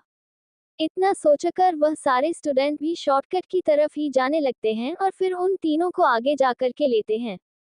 उन सभी स्टूडेंट के लिए उन तीनों को चारों तरफ से घेर लिया था जिससे वह कहीं पर भी भाग ना सके। फिर उन सभी स्टूडेंट का लीडर उन तीनों से कहता है, चलो अब तुम्हारे पास जो भी है वो सब हमें दे दो। लीडर की बात सुनकर विवेक उससे पूछता है, क्या आप हमें लूटने के लिए आए हो। विवेक ने ये सवाल पूछा तो बड़े प्यार से ही था, पर पता नहीं क्यों ये बात सुनकर तो उस लीडर को गुस्सा ही आ गया और फिर वह गुस्से में ही बोला, तुम्हें पता है ना तुम किसका अपमान कर रहे हो। उन स्टूडेंट के लीडर को लग रहा था कि विवेक उनका मजाक उड़ा रहा है, वरना लूटने वाले से यह कौन पूछता है कि क्या तुम हमें लूटने आए हो, और जब हमने इन्हें कह दिया कि अपना सारा सामान हमें दे दो तो क्या हम वह सब उससे पहरेदारी करने के लिए ले रहे हैं क्या। लीडर ने तो अब सोच लिया था कि इस घमंडी इंसान को तो वह छोड़ेगा नहीं, चाहे कुछ भी क्यों ना हो जाए। वही लीडर की बात सुनकर विवेक के तो कुछ भी समझ में नहीं आया, क्योंकि उसने तो बस इतना पूछा था कि क्या तुम हमें लूटने के लिए आए हो, वरना मुझसे तो कोई बिना बात ही पिट जाता। मैं तो तुम्हारी मदद करने के बारे में सोच रहा था, उल्टा तुम मुझ पर ही गुस्सा हो रहे हो। विवेक फिर एक बार और उन स्टूडेंट की मदद करने के लिए उनसे पूछता है, देखो मैं तो तुम्हारे भले के लिए ही तुमसे पूछ रहा हूँ कि क्या तुम हमें लूटने के लिए आए हो, वरना अगर मुझसे कोई निर्दोष पिट गया तो मुझे अच्छा नहीं लगेगा। विवेक ने यह बात कही तो उनकी मदद करने के लिए थी, पर विवेक की बात सुनकर तो लीडर के साथ साथ सभी स्टूडेंट को भी गुस्सा आ गया था। वहां खड़ा हर स्टूडेंट विवेक को मन ही मन में गाली देने लग गए थे। घमंडी इंसान खुद को समझता क्या है?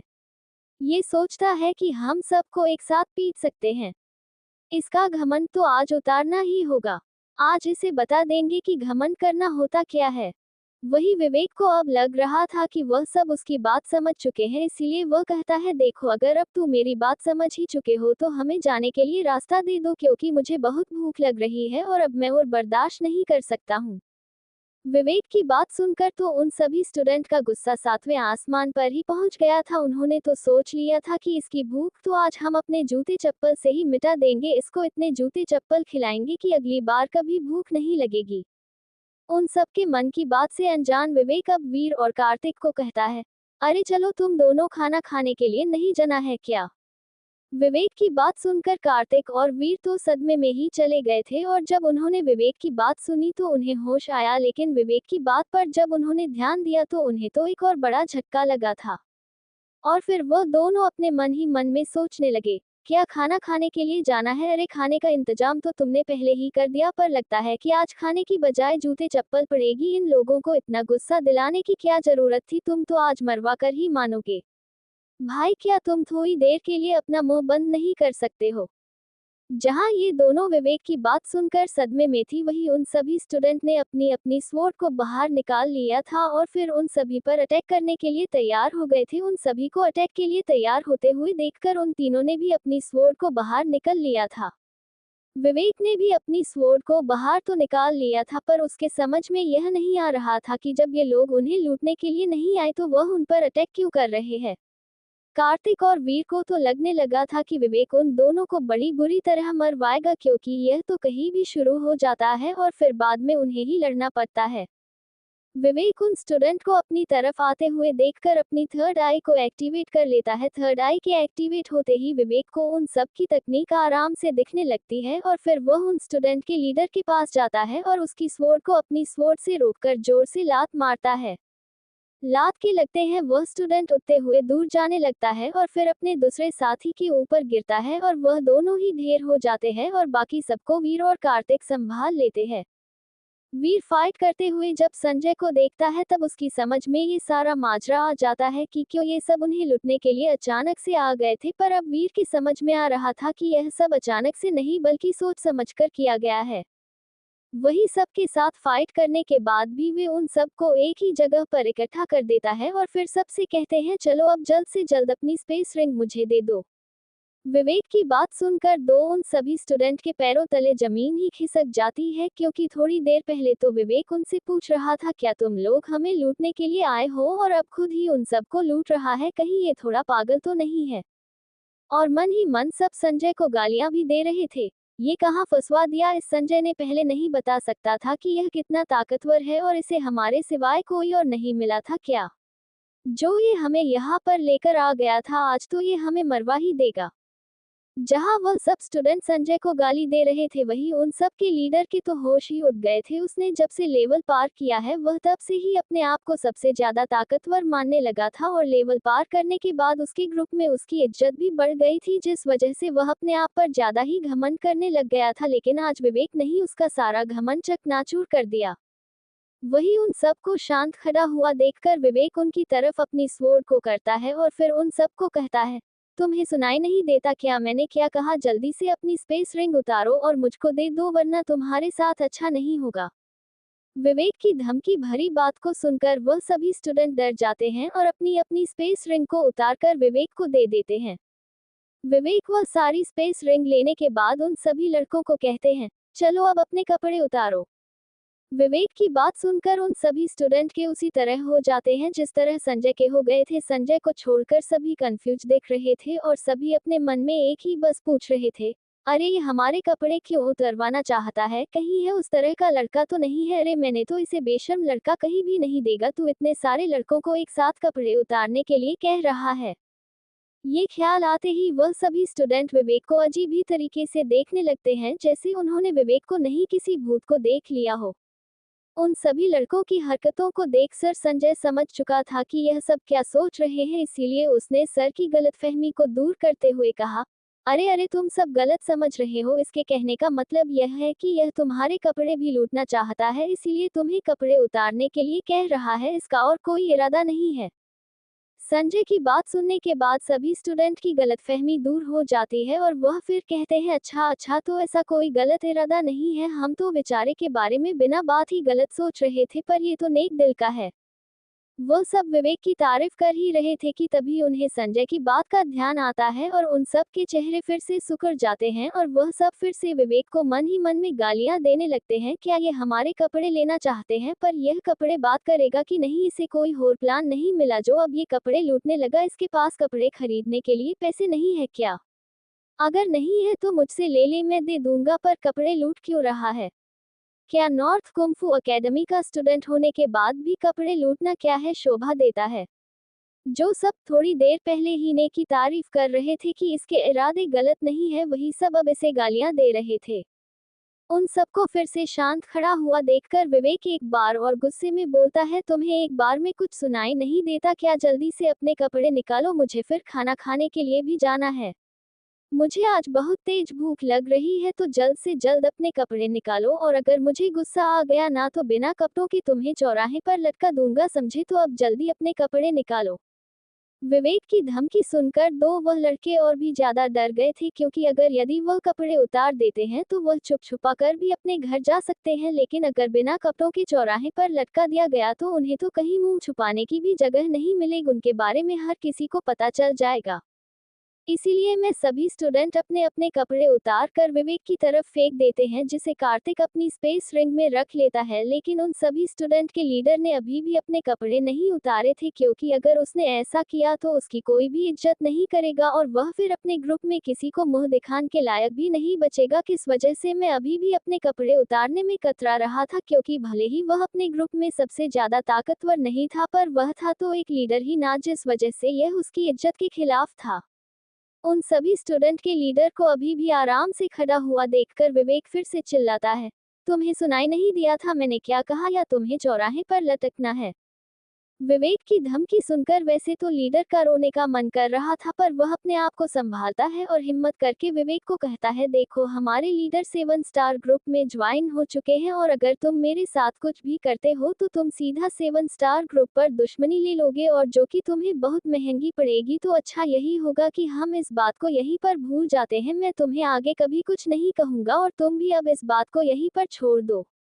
7 स्टार ग्रुप का नाम सुनकर वीर के तो होश ही उड़ जाते हैं और फिर उसके चेहरे पर डर आ जाता है, क्योंकि मैं जानता था कि 7 स्टार ग्रुप का नाम नॉर्थ कुंफू अकेडमी में टॉप 10 ग्रुप में लिया जाता है, जो कि बहुत ज्यादा ताकतवर और मशहूर है। यहाँ पर 7 स्टार ग्रुप का बहुत ज्यादा नाम है।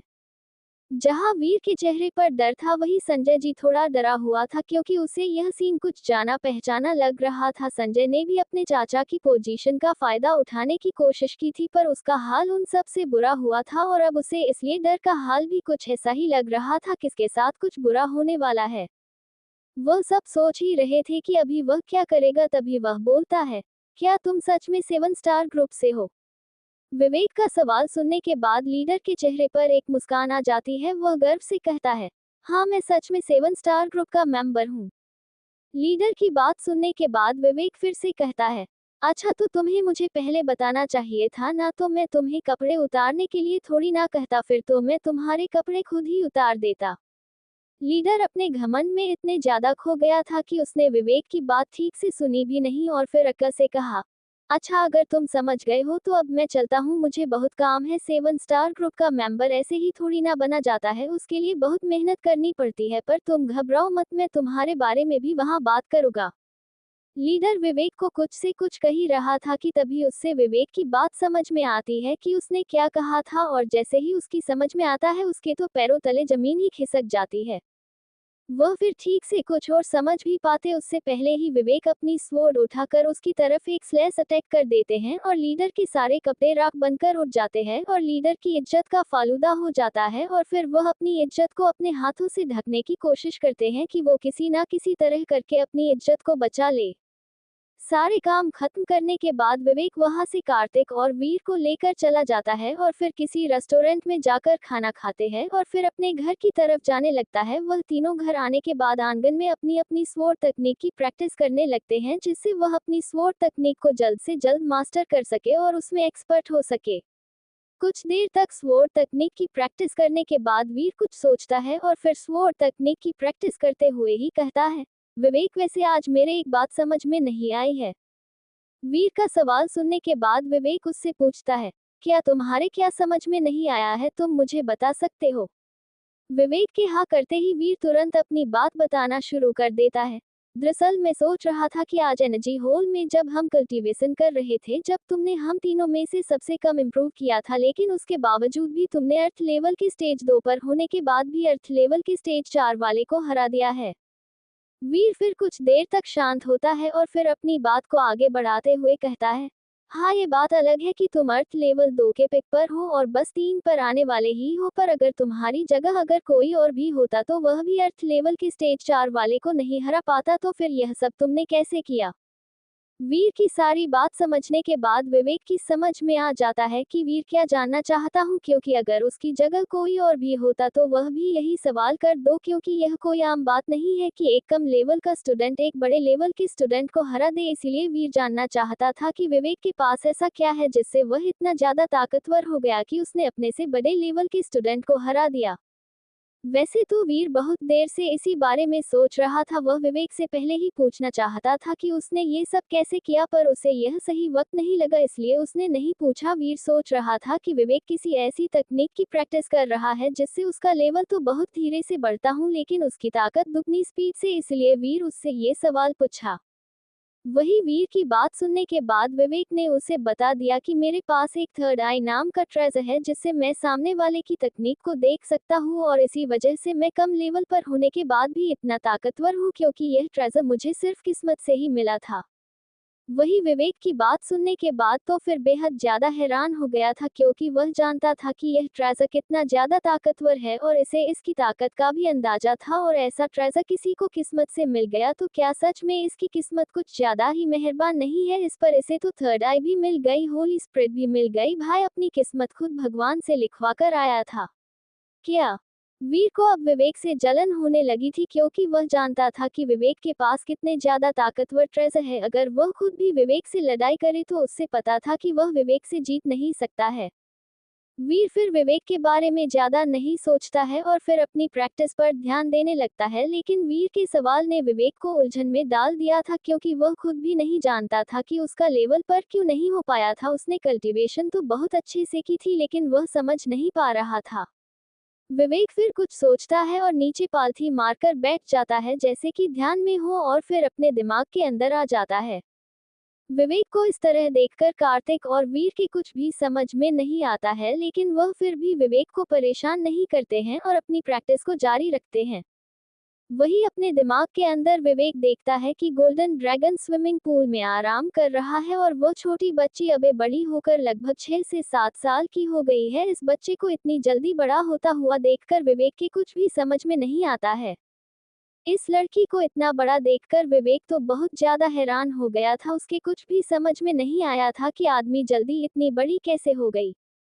वह तो अपने मन ही मन में सोच रहा होता है कि कल तक तो यह 4 से 5 महीने की ही लग रही थी और अब सीधा 6 से 7 साल की। क्या कोई इतनी जल्दी भी बड़ा हो सकता है? मेरे दिमाग में टाइम बहुत जल्दी बीतता है। विवेक ने अपने दिमाग के सारे घोड़ों को दौड़ा कर देख लिया था, पर उसकी समझ में नहीं आया था कि इतनी जल्दी बड़ी कैसे हो गई। भले ही है एक किताबों पर यह एक इंसान के रूप में है और इसे एक इंसान की तरह ही बढ़ना होगा। विवेक के जब कुछ भी समझ में नहीं आता है तो वह गोल्डन ड्रैगन को अपने पास बुलाता है। विवेक के बुलाने पर वह उसके पास आ जाता है और फिर उससे पूछता है, क्या हुआ, तुमने मुझे क्यों बुलाया है? अब तुम्हें मुझसे क्या काम पड़ गया है? गोल्डन ड्रैगन की बात सुनने के बाद विवेक उससे सीधे सीधे पूछता है, यह इतनी जल्दी बड़ी कैसे हो गई? कल तो ये कितनी छोटी थी और आज कितनी बड़ी हो गई है, ऐसा क्यों हुआ?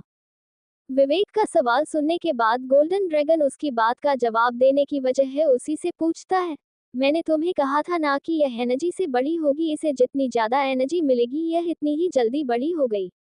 गोल्डन ड्रैगन का सवाल सुनने के बाद विवेक उसे कहते हैं, हाँ तुमने ही कहा था, पर तुम मुझे जवाब देने की वजह मुझसे सवाल क्यों पूछ रहे हो? विवेक गोल्डन ड्रैगन को बोलते बोलते ही रुक जाता है, क्योंकि उसकी समझ में कुछ आ गया था और वह चुप हो जाते हैं। और फिर जब उसकी पूरी बात समझ में आती है, उसके तो होश उड़ जाते हैं और उसकी सारी बात समझ में आ जाती है कि क्यों कल इतनी देर तक कल ट्यूशन करने के बाद भी उसका लेवल पार नहीं हुआ। और वह फिर अपने एक्साइटमेंट में बोलता है, तो अच्छा है, ये बात है, अब मेरी सारी चीजें समझ में आ रही है कि कल कल्टीवेशन करने के बाद में मैं लेवल पर क्यों नहीं कर पाया, तो यह इसी की वजह से हो रहा था।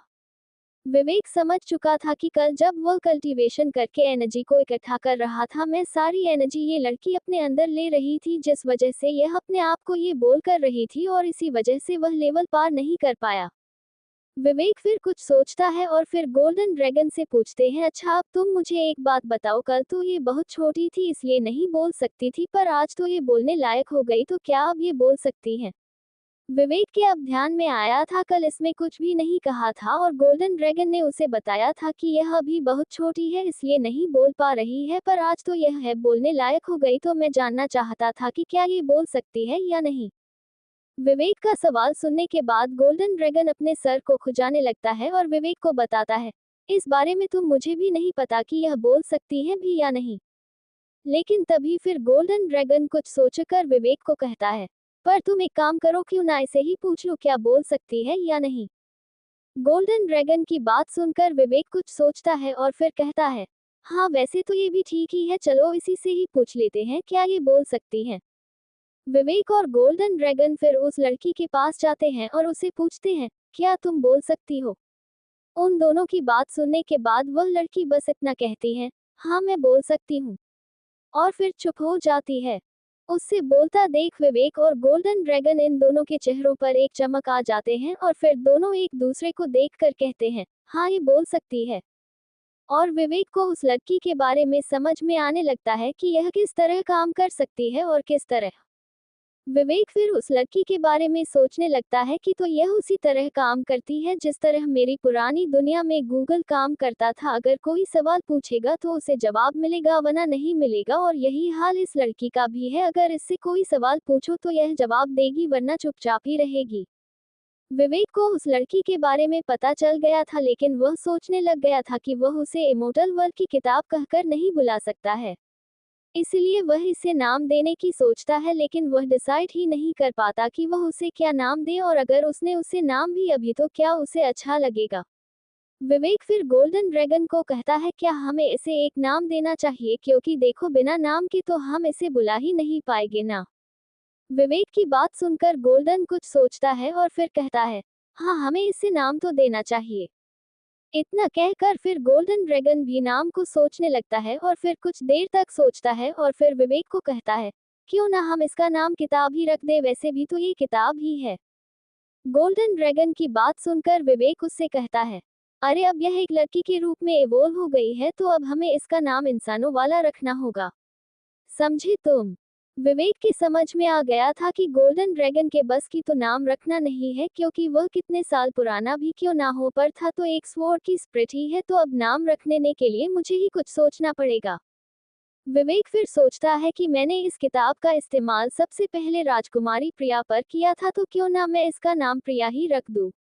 इतना सोचकर फिर विवेक उस लड़की से कहता है, आज से तुम्हारा नाम प्रिया है और अब हम तुम्हें प्रिया ही बुलाएंगे।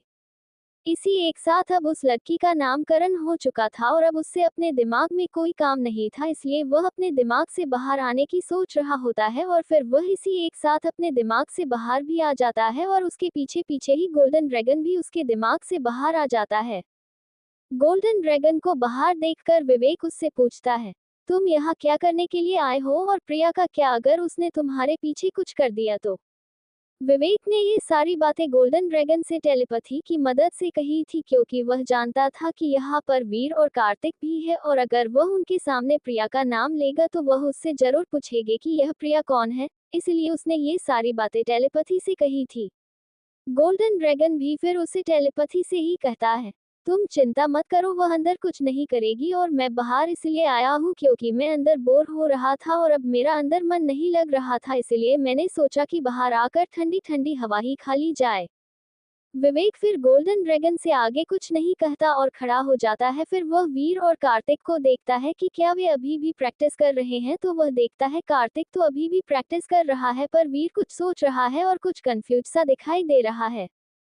विवेक वीर को ऐसा देखकर सोचने लगता है कि अब इसे क्या हो गया, कहीं यह इस वजह से तो परेशान नहीं है क्योंकि मेरे पास थर्ड आई है। ये सोचकर विवेक वीर के पास जाता है और उससे कहता है, वीर क्या हुआ, तुम कुछ परेशान से लग रहे हो, कोई प्रॉब्लम है क्या? विवेक को इस तरह अचानक से अपने पास आकर सवाल पूछते देख वीर थोड़ा घबराहट भी जाता है। वह हिचकिचाते हुए कहते हैं, नहीं, नहीं, कोई प्रॉब्लम नहीं है, मुझे क्या होगा, मैं तो बिल्कुल ठीक हूँ। वीर को इस तरह देखकर विवेक समझ जाता है कि कुछ तो हुआ है और वह एक बार और उससे पूछते हैं, तुम मुझे बता सकते हो, तुम्हें घबराने की जरूरत नहीं है। लेकिन फिर ने फिर से साफ मना कर दिया कि उससे कोई प्रॉब्लम नहीं है और फिर विवेक ने भी उसे ज्यादा फोर्स नहीं किया और फिर जाकर अपनी प्रैक्टिस करने लगा। विवेक इस वक्त क्राव मांगा की प्रैक्टिस कर रहा था।